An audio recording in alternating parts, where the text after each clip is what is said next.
carrying on as normal. It's the first day of the Eid holiday, which means that it's a real family day here. So everybody is spending time with their families and just enjoying the holiday period, really, at the moment. And what about those reported drone attacks? What can you tell us about those? Well, of course, we've had a sudden spate of those in the last 3 days now. And this is the fourth, if not fifth, strike in the last 3 days. The one early this morning was a double strike on 2 vehicles in the province of Marib. And the other one was, as you mentioned, in Shabwa. Of course, we're told these are all suspected al-Qaeda militants or al-Qaeda militants. We don't know that. These people are rarely, if ever, identified by even their names. But local reports do certainly suggest that 2 killed this morning were in fact civilians, despite the fact the media is reporting that they were all al-Qaeda militants.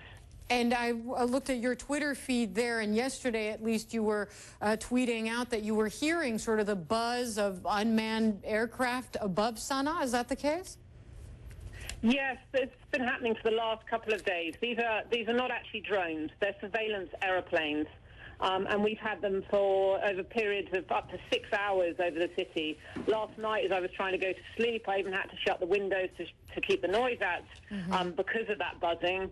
We haven't actually heard them yet today, which is the first time in maybe 3 or 4 days that they haven't been over the city yet. But yes, it's a kind of constant irritant here at the moment. And it actually makes people very nervous because they assume that they are drones. And with this increase in drone strikes, there's obviously the worry amongst local residents that they may even try and strike Sana'a.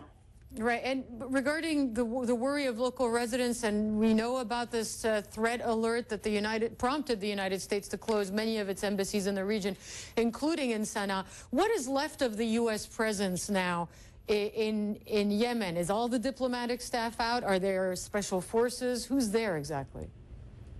Well, of course, those that are here are very much hidden behind their very high blast walls in the east of the city. So knowing exactly who's left behind is hard to tell, but it will be a core element of, yes, there will be Marines, I suspect, there, as there are always, and some special forces. But what actual staff are left at the moment will be absolutely minimal. But of course, there are still international organizations working here. It's actually holiday time now, so their offices are shut. And some of them have left in the last 24 hours just to take that period and a long weekend off. But they are actually operating as normal for the UN agencies and the NGO and aid workers here.